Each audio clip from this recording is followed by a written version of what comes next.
Assalamualaikum warahmatullahi wabarakatuh. Halo semuanya, video ini adalah video lanjutan dari video sebelumnya. Dan Langsung aja kita masuk ke videonya. Oke, kita mulai saja. Silakan. Aku. Iya. Langsung. Aku. Oke. Bandung Lautan Api. Sebenarnya kalau misalnya dibilang proses Bandung Lautan Api sebenarnya nggak jauh beda ya dari beberapa yang lainnya juga, sama aja kayak Sekutu masuk ke Bandung, terus juga muncul Nica juga di Bandung, terus juga Nica itu akhirnya meminta untuk menyerahkan persenjataan, menyerahkan wilayahnya, seperti itu. Yes, betul. Enggak seperti itu. Yang membedakan sebenarnya betul, yang membedakan nanti adalah cara bertempurnya, cara penyelesaiannya. Ini yang menarik sebenarnya. Nah, ini yang menjadi unik itu adalah cara penyelesaiannya sebenarnya, karena masyarakat Bandung pada saat itu menyelesaikan dengan cara mengosongkan wilayah Bandung dan juga membakar wilayah Bandung. Nah, sebenarnya kalau yang minta dikosongkan sama Sekutu ya? Ya, yang minta dikosongkan. Jadi benar-benar dikosongkan kosong sampai gosong. Iya, kosong sampai gosong. Benar-benar enggak disisain apa-apa. Kosong sampai gosong. Iya, karena gini, kan kalau misalnya beberapa wilayah yang lain seperti Ambarawa dan Surabaya yang tadi kita bahas, kan mereka melakukan pertempuran secara langsung ya, secara fisik langsung bener-bener gitu. lawan lah Bener gitu ya. Kayak head to head gitu, kayak apa ya? Kayak ya udah, Iya, head to head. Iya, head to head gitu. Kayak misalnya ya beneran perang. Kalau misalnya ini memang ketika kita diberikan ultimatum itu, akhirnya dibuatlah kesepakatan ya antara masyarakat Bandung, di antara masyarakat Bandung pada saat itu untuk benar-benar mengosongkan wilayah yang diminta untuk dikosongkan oleh Sekutu. Tapi bedanya di sini, dikosongkannya bukan berarti dikasih gitu aja. Betul. Bukan nih mangga. Iya, bukan gitu berarti nih mangga silakan dipakai. Da orang Bandung juga baiknya nggak sebaik itu ya. Betul. Nih mangga nggak, iya mangga nih, mangga sok dipakai, sok mau diambil ambil mangga, tapi dibakar dulu. Kayak Tidak gitu. tersisa apa-apa Tidak untuk tersisa Anda. apa-apa. Nah, karena kenapa masyarakat Bandung pada saat itu tidak rela bangunannya digunakan untuk markas dari pasukan Inggris atau Nica seperti itu. Betul. Nah, itulah yang akhirnya TRI menggunakan strategi bumi hangus. Nah, strategi bumi hangus ini dimulai dari pasukan sekutu yang meminta untuk mengosongkan wilayah Bandung Selatan. Bandung bagian selatan. Sekarang itu masuk ke wilayah Dayakolot ya. Ya, sekitarnya ini Buah Batu ini ya. Kita masuk ke wilayah Asia Afrika, wilayah Bandung Selatan. Sampai Cicadas. Sampai sekitaran situ ya, pada saat itu ya, Cicadas gitu. Oke. Nah, jadi kenapa tentara Inggris itu meminta untuk dikosongkan, karena memang sebenarnya Bandung itu ingin dijadikan ibu kota ya. Iya. Sama orang asing, sama Inggris kayak gitu ya, karena ya secara cuaca, tempat emang enak kayak gitu untuk dijadikan sebagai ibu kota pada saat itu, dan kayaknya mau kemana-mana gampang kalau dari Bandung kayak gitu ya. Nah, terus dan juga di sini banyak bangunan-bangunan penting. Betul. Nah, jadi di Bandung Selatan itu banyak, ya lihat aja Asia Afrika, banyak itu banget semua bangunan. wilayahnya wilayah bekas bangunan-bangunan Iya, Belanda. Braga itu kan pusatnya orang-orang Belanda Betul, pada saat itu ya. Ada bioskop segala macam di sana kayak gitu. Jadi minta dikosongkan kayak gitu supaya nanti orang-orang asingnya, orang-orang baratnya bisa ke Bandung bagian selatan. Jadi kayak wilayah elitnya mereka lah ya sebenarnya, kayak gitu. Makanya pengen digunakan sama pasukan sekutu. Jadi pemerintah Belandanya lagi ya pengen digunakan gitu. Nah, itu makanya muncul kan, pernah ada berita bahwa ya Bandung pernah mau dijadiin ibu kota tuh ya ini maksudnya. Iya, memang beberapa kali kok, ada beberapa kali Bandung tuh yang jadi ibu kota, dijadikan ibu kota. Cuman memang gitu. Pada saat itu Batavia mungkin lebih posisi dan tempatnya lebih penting, lebih penting dan lebih strategis. Emang gitu. lebih strategis sebenarnya ya, di Batavia. Iya, Jakarta Batavia emang lebih strategis sebenarnya kayak gitu. Nah, ngomong apa lupa tadi? Yang bumi hangus itu ya, yang bumi hangus sebenarnya kan ada 2 perintah pada saat itu. Ya, yang disuruh mengosongkan. Nah, satu suruh mengosongkan, satu suruh lawan. Ya. Gitu kan sebenarnya ketika kasih ultimatum, melihat dari Surabaya, Ambarawa, Medan Area Puputan kayak gitu kan ya, banyak terjadi pertumpahan darah. Betul. Nah, yang akhirnya pemerintah, presiden pada saat itu cobalah, ayolah jangan pertumpahan darah lagi gitu. Ya. Kata pemerintah pada saat itu, ya udahlah kita ikutin apa maunya sekutu, kosongkan aja. Ya udah kosongin. Iya, kosongkan aja gitu kan. Tapi kan tentara TRI ya, pada saat itu Iya, namanya TRI. Nggak semudah itu. Iya, tidak semudah itu. Dipimpin Kat- Hana Sution ya. Betul. Dipimpin sama Hana Sution. Ya nggak bisa gitu dong, ya. Masa diserahkan begitu saja kayak gitu ya. Jangan, kita harus lawan. Nah, itu dualisme perintahnya ya. Satu, presiden bilang untuk diberikan saja ya. Satu lagi dan Perdana Menteri pada saat itu ya, siapa? Bung Kecil siapa? Natsir ya. Natsir bilang untuk ya kosongkan saja gitu kan. Dari Nasution, ya jangan gitu dong. Ya. Tapi kan itu kan mutlak kok dari pemerintah. Iya. Ya. Nasution nggak bisa ngapa-ngapain, tapi yang akhirnya bilang bahwa ya udah, oke, kita kosongkan. Iya, kosongkan dengan cara Nah. kita. Iya. Itu tuh dengan kesepakatan apa P3 Iya, itu P- ada namanya Prianger apa periangan. sih, perkumpulan apa ya, pokoknya itulah. Iya, pokoknya ada perkumpulan lah ya di situ ya, perkumpulan para orang-orang periangan gitu kan. Ya udah, kita ikuti apa kata sekutu, kita ikuti apa kata pemerintah, kosongkan tapi bumi hanguskan. Iya, jadi pada saat itu berapa, 200.000 200.000 lebih datanya dari ya. lebih dari 200.000 Rakyat Bandung Selatan. rakyat Bandung Selatan itu membakar rumahnya sendiri atau apa ya? Iya, membakar rumahnya sendiri, ketika- meninggalkan harta bendanya dan pindah dari wilayah Bandung Selatan pada saat itu berpindah ke Bandung Utara. seperti itu. Ya. Bayangin loh, orang Bandung pada saat itu mengorbankan harta bendanya, mengorbankan rumahnya Iya, demi kemerdekaan Indonesia. Iya. Demi Indonesia untuk mempertahankan Kemerdekaan. kemerdekaannya. Sampai di titik itu loh Iya. kita tuh. Jadi bawa barang tuh emang kayak barang-barang yang butuh aja Iya, gitu ya. Karena bener. emang gimana cara bawa, masa bawa Nggak gerobak mungkin, gitu, nggak nggak mungkin. Makanya Nggak aku tadi mungkin. ketawa gitu kan ya, nggak Iya. mungkin mereka bawa gerobak gitu kan. Kayak Bener-bener semuanya ditinggalin iya, sama bener-bener mereka. semua ditinggalin, dan itu tuh mereka saling bahu membahu gitu, maksudnya kayak misalnya mereka kan jalan kaki tuh, ada yang belum kebakar dibakar sama mereka, gedung-gedung pentingnya aja tuh dibakar sama mereka, jadi benar-benar di bumi hanguskan. Itu hebat sih. Nah, itu yang bikin aku suka sama cerita tentang Bandung. Karena pengorbanannya luar biasa gitu luar kan ya. biasa gitu. Maksudnya bukan berarti korban nyawa tuh nggak luar biasa ya, enggak kayak gitu, tapi kan maksudnya manusia loh disuruh mengorbankan hartanya, itu kan udah, Nyatanya sekarang mau nggak? nah itu maksudnya jarang Gitu kan. banget manusia Iya. yang kayak gitu untuk zaman sekarang gitu. Kayak gitu ya. Jadi kayak aku ingat juga yang waktu cerita ini loh, yang sejarah Korea, yang mereka jual emas Oh iya iya, Nah. untuk memperbaiki keadaan ekonominya, untuk bayar utang negara. Mau nggak? untuk keluar dari krisis ekonomi.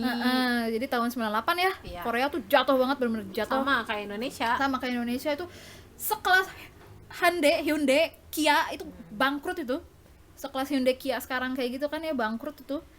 Terus mereka, rakyat Korea, jual emas pribadi mereka Iya, untuk negara. untuk loh. negara. Dan ya memang Bandung juga pernah seperti Bandung pernah seperti itu. Ya, jadi itu apa ya, pelajaran Luar buat kita biasa bahwa sih sebenarnya. ya namanya gotong royong, itu namanya gotong royong ya nggak itu sih? people power.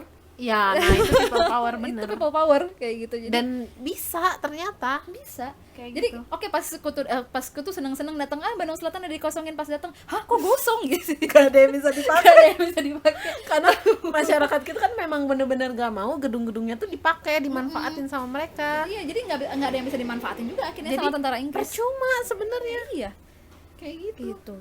Coba ketika ke Bandung Utara gitu kan, Bandung pada saat itu masih luas ya, sampai ke Majalengka. Cicalengka. Nah, ke Majalengka sih. Kamu Majalengka. Iya, salah saya. Majalaya. Aku Majalaya. Iya. Cicalengka, Majalaya itu masih Bandung Utara dulu ya, kayak gitu. Jadi sampai sana kayak gitu, jalan kakinya gitu kan. Jadi coba mereka belum tentu punya saudara di sana. Belum, jadi nggak tahu. Enggak sih, Iya. memang tapi kan disediakan tempat pengungsian. Ya, tempat pengungsian, tapi untuk 200.000 orang mah tuh Wow. Wow. Iya. Ya jadi itu sih ya bagusnya apa namanya pelajaran yang berharga banget yang bisa kita ambil dari Bandung Lautan Api. Nah setelah di bumi hangus kan tidak ditinggalkan begitu saja gitu kan ya. Nanti tentara balik lagi, tentara ya bukan rakyat, balik lagi untuk peperangan kayak gitu, Iya. untuk berperang. Untuk berperang. Nah, Puncaknya? disinilah puncaknya ketika di bumi hanguskannya juga markas amunisi ya, Gudang tentara ya, senjata. gudang senjata milik sekutu seperti itu oleh dua sebenarnya Dua tokoh. banyak, tapi yang munculnya ini adalah dua tokoh heroik, yaitu adalah Muhammad Toha dan Ramdan. Pasti kalian tahu lah, pasti sering dengar nama. Bang, Ampun bang. ampun Bang Jago. Pasti sering dengar nama Jalan Ramdan, Jalan Muhammad Toha ya kan. Nah, dua nama ini adalah dua nama yang juga cukup punya peranan penting dalam Oh, penting sekali. Bandung Lautan Api. Nah, karena dia yang memang pada saat itu meledakkan gudang amunisi ini yang memang pada saat itu notabene-nya menjadi kekuatan gitu bagi pasukan sekutu. Ya bayangin aja kalau misalnya gudang amunisi ini nggak ada, ya berarti kekuatan mereka Hilang. hilang, Hancur. karena ya itu sumber kekuatan mereka. Iya, betul. Karena mereka kan benar-benar mengandalkan persenjataan banget kan pada saat itu, beda sama rakyat kita ya. Iya. Ya mereka mengandalkan itu, ya itu yang kita hancurkan. Nah di sini memang sayangnya adalah Muhammad Toha Keduanya dan tidak selamat. Ramdan itu memang tidak selamat karena memang bomnya ada di mereka yang Iya. meledaknya. Iya. Ya logikanya bom itu yang jelasin ya berapa kilometer. Oh itu, jadi apa namanya? Ya Biar itu kan kebayang. gudang ya. Mm-mm. Isinya kan mesiu, ya Iya. kan? Kalau misalnya kepacu meledak semua kan? Mesiu tuh alat bakar. Alat bakar, Alat bom persenjataan kayak gitu-gitu lah, ya. kayak bom gitu-gitu lah yang gampang meledak. Gampang meledak. Ketika satu diledakkan akan meledak semua. Betul. Kebayang itu satu gudang gede, Isinya senjata semua. senjata semua. Ada dua manusia di situ, Muhammad Toha dan Muhammad Ramdan yang ingin sengaja meledakkan. Mereka mau lari gimana juga pasti nggak akan mungkin selamat ya. Dan aku yakin sih mereka udah tahu kalau mereka tuh bakal mati gitu. Emang udah tahu. Iya. Ya ini memang misi untuk jihad kan kayak gitu, misi untuk jihad. Jadi memang ya satu-satunya cara untuk mengalahkan tentara, bukan satu-satunya, salah satu cara untuk mengalahkan tentara Inggris adalah ya dihancurkan gudang senjatanya kayak gitu ya. Mereka datang gitu kan, mereka ledakan ya bersama dengan dirinya mereka sendiri meledakkan gitu. Jadi dan kalaupun lari ya, misalnya udah lempar terus lari gitu ya, karena itu radius ledakannya 3 km. Mau gimana Jadi caranya secepat itu lari 3 km nggak mungkin ya kan kayak gitu. Jadi kecuali ada motor. motor juga kayaknya nggak mungkin, nggak mungkin. Mau secepat apa? Ya kalau kayak flash mungkin bisa lah ya, tahu kan flash. Tapi langsung wush gitu kayak flash ya nggak mungkin gitu kan. Ini tuh efek ledakannya menghancurkan 3 km dari gudang senjata itu. Jadi 3 km ke sana itu hancur semua. Dan Itu ledakannya bangunan ke dalam juga gitu kan. Ini tubuh manusia. ya gampang hancurnya. Ya sudah gitu ya, akhirnya meninggal di tempat. Tapi kayak memang gitu. apa yang mereka lakukan ya memang akhirnya berhasil ya. Berhasil, sangat berhasil. Orang akhirnya sekutu mau ngapain di Bandung, kagak ada apa-apa. udah habis Udah kebakar, diterbakar gudang senjatanya, amunisinya habis gitu Ya kan udah.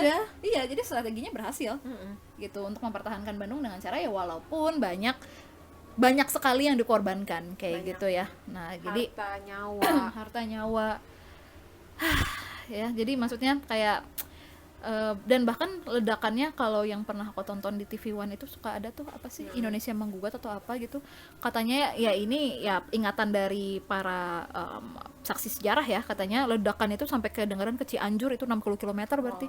Sebesar ya, maksudnya gini, itu kan dalamnya bom juga, Iya sih, wajar sih sebenarnya. dipicu satu meledak semua. Aduh Iya ya sih. Allah, aku ngebayanginnya. Aku tuh ngebayanginnya gini loh, misalnya dur, terus dur Nah gitu, itu kayak gitu ya kan, kayak ini kayak kebakaran petasan tuh nggak? Iya. Kebakaran apa namanya, gudang petasan kayak gitu nah lah. ya kebakaran Meledak langsung dur gitu loh. dan ini skalanya bom. Iya, Aduh, bukan ya petasan. Allah, bukan petasan gitu. Bukan Jadi petasan. kalau aku ngebayangin tuh kayak ya Allah, apa yang dirasakan Muhammad Toha dan Muhammad Ramdan ketika mereka akan kita ledakan yuk, bismillahirrahmanirrahim, ya Allah gitu. Jadi kayak Jihad. Iya. Ya udah, maksudnya Iya. ya dia mungkin berpikirnya ya udah surga aja. Iya, surga betul. Ya, tapi namanya seorang Ini manusia jihad pasti loh, ada negara. ketakutan ya nggak sih? Pastilah, nggak mungkin enggak. Iya. Tapi ikhlas berarti. Iya, betul. Mereka tuh maksudnya udah ikhlas Mm-mm, gitu. betul. Dan sebenarnya ini ya, nama Muhammad Ramdan Apa? ya, nggak banyak orang tahu loh sebenarnya. Iya, lebih banyak tuh Muhammad Toha. Benar. Ya, bahkan di beberapa literatur di internet itu tidak mencantumkan nama Muhammad Ramdan sebagai maksudnya bersama-sama dengan Muhammad Toha meledakan Iya, gitu. memang yang banyak ditahu itu cuman Muhammad Toha aja. Iya, jadi kalau misalnya nanya ke siswa juga tahu jalan Muhammad Ramdan tahu, tapi tahu nggak peran Muhammad Ramdan banyak yang nggak tahu. Sebenarnya ya wajar juga karena di literatur pun banyak, apalagi di internet gitu ya. Kalau di buku-buku sih ya pasti ada lah ya gitu ya. Tapi kalau di internet banyak yang tidak mencantumkan nama beliau Tapi gitu, nama Muhammad Ramdan. posisi Muhammad Toha sama Muhammad Ramdan pada saat itu sama kan? Maksudnya bukan Beda laskar. Oh, hanya beda laskar aja kan? Iya, cuman kalau Muhammad Ramdan itu dari Fisabilillah. Oh. Fisabilillah tahu kan? Tahu. Kelanjutannya mereka akan seperti apa? Aha. DITI. Nah, Iya, gara-gara iya, itu. iya. Oh mungkin itu kali. Iya, Muhammad Toha peta. Oke, ngerti. Gitu. Aku juga baru tahu sih itu. Kalau Ya, Muhammad itu. Toha Petat, Muhammad Ramdan Fisabilillah. iya itu sih Gitu. kayaknya. Itu sih faktor itu Iya, kayaknya. apa itu nanti aja ya?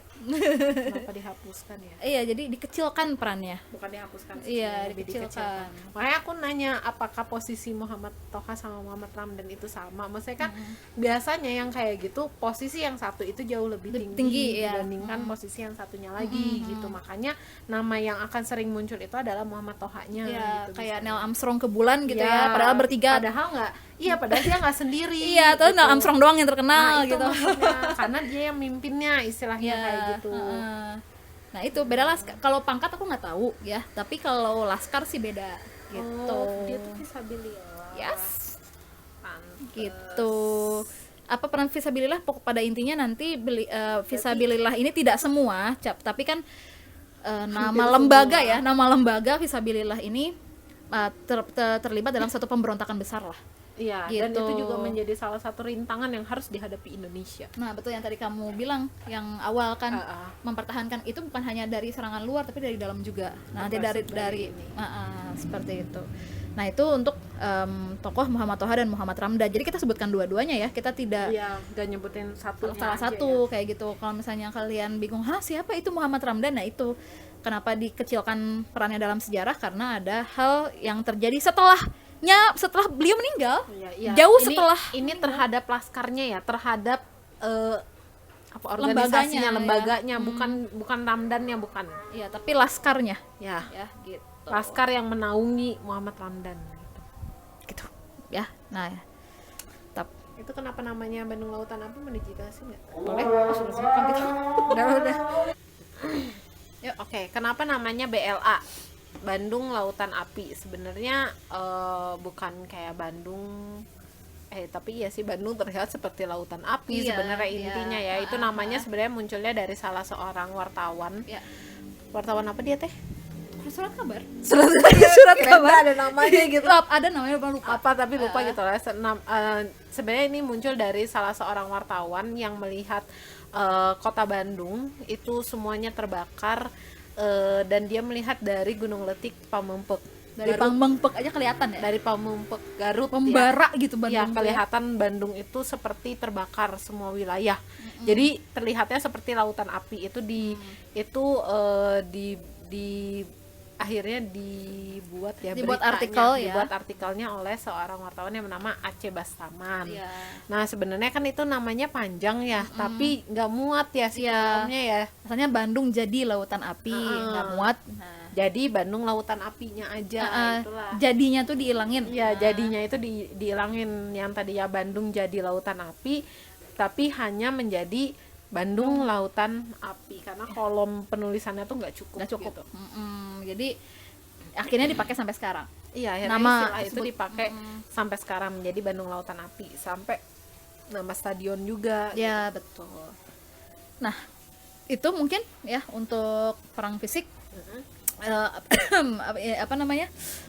Beberapa perang yang bisa dibilang sangat banyak hal yang bisa kita pelajari ya dari apa tuh namanya, peristiwa perang ini gitu kan, bahwa bener ungkapan kemerdekaan itu diperjuangkan dengan darah dan air mata itu bukan suatu ungkapan yang kosong gitu kan. Iya. Kalau misalnya ada yang berpikir bahwa lebay lu pakai begitu-begitu, ini beneran terjadi kayak gitu ya. Beneran yang kayak maksudnya Rasa nasionalisme yang rasa sangat besar ya ya. betul. Itu bedanya sih sebenarnya. Mm-mm. Ya mungkin kalau zaman sekarang ya kan Bu, zaman sekarang kita nggak bisa menunjukkan dalam hal itu. Iya benar Iya, sih, memang benar, maksudnya kita tuh cara menunjukkan rasa nasionalismenya zaman sekarang sama zaman dulu ya memang berbeda. Tapi Iya. kalau misalnya kita lihat apakah sekarang deh kita tanya aja, apakah kalian siap berkorban nyawa dan harta kalian untuk negara? Belum tentu kan. Belum tentu. Harta aja dulu. Harta aja deh dulu, nggak usah nyawa. Bayar pajak aja dulu. Enggak. Iya. Males. Males. Pajak motor. Pajak motor.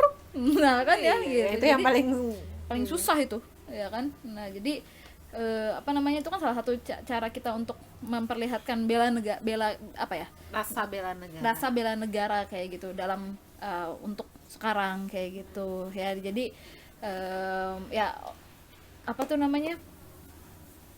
Jangan sia-siakan apa yang telah mereka perjuangkan dulu gitu. Betul. Lakukan gimana ya, lebih sebenarnya untuk menunjukkan kalian cinta sama negara kalian, ya lakukan aja tugas kalian Sebagai warga negara. sebagai warga negara. Lakukan peran kalian sebagai apa sekarang, misalnya peran kalian pelajar, ya bersikaplah sebagai seorang pelajar yang baik kayak gitu ya. Sama seperti kita, peran kita sebagai seorang guru, ya kita juga berusaha menjadi seorang guru yang baik. Yang baik, benar betul. nggak? Yang bisa mudah-mudahan bisa menjadi contoh yang baik ya. Amin. Gitu untuk orang-orang gitu, bermanfaat. Dan sedikit kutipan dari John F. Kennedy yang sangat aku sukai ya. Apa tuh? Susah kalau bahasa Inggrisnya ya, pokoknya iya. bahasa Indonesianya Nggak apa-apa ya. dong bahasa Inggris biar keren. Biar keren ya. Oh katanya keren. Don't ask what your country do for you, but Okay. but ask gitulah ya. Your apa tuh, lupa kan saya ya. What you do for your country ya. Jadi artinya adalah jangan tanyakan apa yang negara berikan untuk kamu, tapi apa yang akan kamu berikan untuk negara. betul. Cukup sekian, terima kasih. Terima kasih. Ambil yang baik-baiknya, buang yang buruknya. Kita ketemu lagi di video selanjutnya. Terima kasih. Assalamualaikum warahmatullahi wabarakatuh. Cut.